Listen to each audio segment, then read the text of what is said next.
makkannahum fil ardi ma lam numakkil lakum.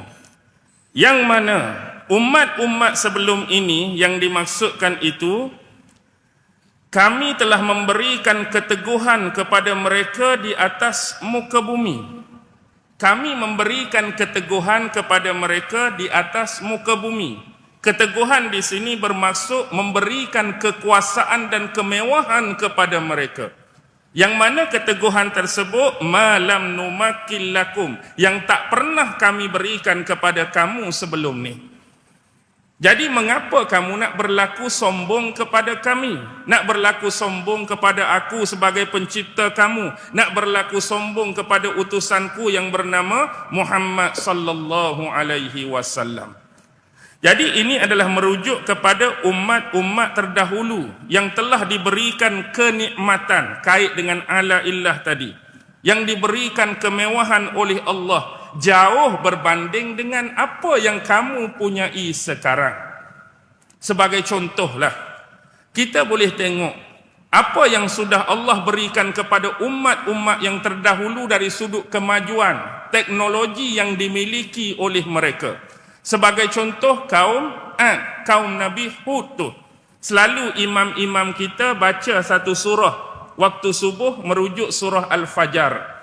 Bukankah ada beberapa ayat dalam Al-Fajr menceritakan alam tara kaifa fa'ala rabbuka bi'ad irama dzatil imad allati lam yukhlaq misluha fil bilad. Tidakkah kamu melihat apakah yang telah kami lakukan kepada kaum Ad, tu kaum Nabi Hud. Irama dzatil imad, Iram ni satu bandar, satu kota yang hebat yang dipunyai oleh mereka, yang mana di dalam kota tersebut berdirinya tiang-tiang yang besar dan tiang-tiang yang tinggi. Nak hebat dah Allah bagi. Teknologi, material yang ada pada mereka, allati lam yukhlaq misluha fil bilad, yang tak pernah kedapatan teknologi dan kemewahan seperti itu pada mana-mana negeri lain sebelum ni. Tapi apa akhir kesudahan mereka? Tetap dibinasakan oleh Allah. Tetap dibinasakan oleh Allah. Bagaimana pula contoh zaman Nabi Musa berhadapan dengan Fir'aun? Fir'aun kita boleh tengok macam-macam teknologi yang ada pada zaman dia, macam-macam kemajuan pada zaman dia, macam-macam ciptaan pada zaman dia. Tetapi akibat membelakangkan syariat-syariat yang dibawa oleh Nabi Musa, keimanan dan kepercayaan yang dibawa oleh Nabi Musa ditolak oleh Fir'aun dan mereka-mereka yang menyokongnya. Akhirnya mereka dilemaskan oleh Allah di dalam Laut Merah. Jadi di sini Allah nak bagi ayat yang berbentuk sindiran. Sindiran. Kalau kita buka dalam tafsir Ibnu Katsir, Imam Ibnu Katsir menyebutkan 6 contoh. Apa yang Allah lebihkan mereka berbanding kamu sebelum ni? Yang pertama ialah kelebihan harta benda yang dipunyai oleh mereka. Kalau nak banding dengan harta benda yang pernah Allah berikan pada mereka, jauh melebihi kamu. Yang kedua ialah anak-anak yang dipunyai oleh mereka, jauh lebih ramai bilangannya daripada yang Allah kurniakan pada kamu. Yang ketiga ialah bangunan-bangunan dan kehebatan teknologi mereka, jauh lebih hebat daripada kamu. Yang keempat ialah kedudukan yang kuat sebagai sebuah kerajaan, sebagai sebuah kepimpinan yang hebat. Tapi kamu tak ada apa. Yang kelima, pengaruh yang luas. Mereka mempunyai pengaruh yang luas, cukup besar. Dan yang keenam, mereka mempunyai bala tentera dan logistik ketenteraan yang lagi hebat daripada kamu. Itu yang disebutkan oleh Imam Ibnu Katsir dalam tafsir dia. Jadi mengapa kamu nak menyombong kepada kami, sedangkan hak lagi hebat Allah bagi kepada mereka sebelum ni pun boleh dihancurkan oleh Allah, sedangkan nak banding dengan kamu, kamu tak ada apa-apa. Kamu hanyalah orang-orang Arab. Kalau nak tengok kamu sekarang ni, duduk dalam rumah pun, kalau contoh Arab Badui, duduk dalam kemah-kemah je. Kemah-kemah, tengah panas, tengah padang pasir. Jadi nak bandingkan dengan hak Allah bagi pada kamu tu, jauh ke tak jauh? Jauh lah. Mereka ada bangunan tiang besar-besar, teknologi tu ni. Kamu duduk tengah padang pasir, nak sombong dengan aku? Ayat orang kampung lah nak bagi mudah. Kami dah beri keteguhan atas muka bumi dan mereka. Satu nikmat yang kami tak pernah berikan pada kamu. Kamu nak ego buat apa? Kamu nak sombong buat apa? Kamu nak riak buat apa? Lepas tu pula, kalau kita tengok hak duduk di bandar, hak orang-orang kaya pun, rumah mereka dibuat daripada apa? Marmar ke orang di Mekah pada masa tu? Tak ada lah, tanah-tanah liat je pun. Itulah standard kamu masa tu. Hak kaya ke, hak sederhana pun, rumah pun buat tanah liat. Tengok zaman Nabi Sulaiman. Allah bagi pada kerajaan Nabi Sulaiman. Kita boleh dah tengok macam-macam jenis material. Sampaikan Bilqis pun angkat menyingsing kain kaki dia. Ingat ke tu adalah kolam yang berisi air? Pernah ada pada kamu? Tak ada. Jadi nak sombong buat apa? Jadi berita-berita seperti ini adalah dua bentuk. Satu, information. Yang kedua, confirmation. Bagaimana information? Kamu tak hidup pada zaman tu, tapi informasi tu sampai pada kamu kerana berita daripada Rasul kami. Jadi kamu dah tahu sebelum ni, umat Nabi Nuh kena macam ni, umat ni kena macam ni. Sebagai informasi dan maklumat pada kamu, peringatan dan ancaman. Tang mana confirmation?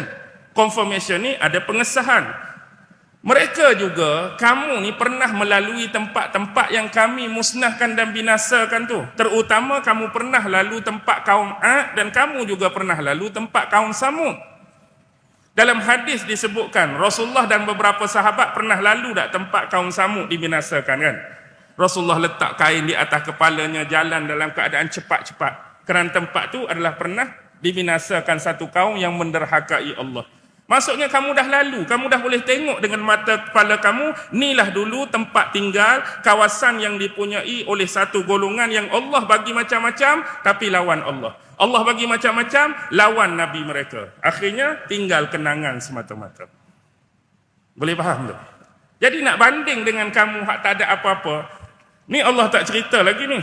Wa arsalnas samaa alaihim midrara, dan kami menurunkan kepada mereka hujan daripada langit. Midrara ni kalau dalam tafsir Ibn Katsir dia sebut secara berangsur-angsur. Kalau dalam tafsir Imam Qurtubi dia sebut dalam jumlah yang begitu banyak. Maksudnya hujan tu sentiasa ada untuk mereka. Dengan kata lain, kalau mereka memerlukan air, mereka tak perlu pergi cari jauh-jauh, tak perlu cari pergi mana-mana, kerana mereka dah ada sungai-sungai. Akibat daripada hujan-hujan tersebut. Bahkan ada negara-negara, kita sebut negara kota, macam tamadun Babylon, tamadun Rom apa, mereka dah siap ada irrigation yang tersendiri. Apa maksud irrigation? Mereka siap saliran-saliran air yang mereka ambil daripada sungai.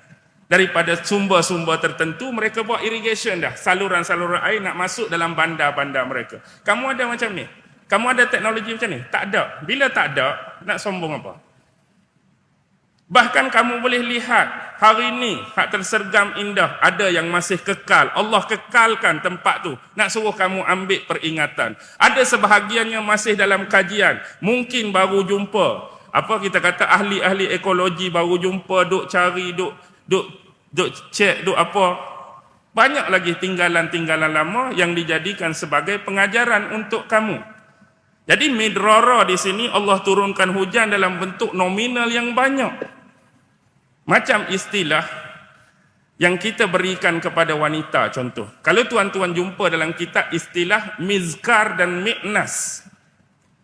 Mizkar dan mi'nas. Kalau midrara ni, kalau hujan turun, dia punya turun tu banyak. Dia punya turun tu lebat. Kalau wanita yang digelar mizkar, maksudnya wanita ni yang melahirkan banyak anak berjantinakan lelaki. Oh ramai anak dia, 10 orang lelaki. Jadi kita gelar perempuan tu mizkar. Kalau wanita tu melahirkan anak yang banyak berjantinakan perempuan, kita panggil mi'nas. Itu istilah yang diberikan kepada wanita yang kita boleh belajar lah malam ni. Sikit sebanyak. Baik. Waja'alnal anhara tajri min tahtihim, dan kami menjadikan sungai-sungai itu mengalir di bawah-bawah mereka. Mereka ada sungai, kamu nak cari sumber air pun payah. Kadang-kadang berebut, bergaduh kerana satu oasis atau satu sumber air. Kalau tengok ni masuk dalam kawasan kami, ni masuk dalam kaum kami, ni masuk dalam kabilah kami, ni masuk dalam, kamu bergaduh pula kerana susahnya sumber air. Tapi Allah nak habaq umat sebelum kamu, sungai itu mengalir di bawah tapak kaki mereka.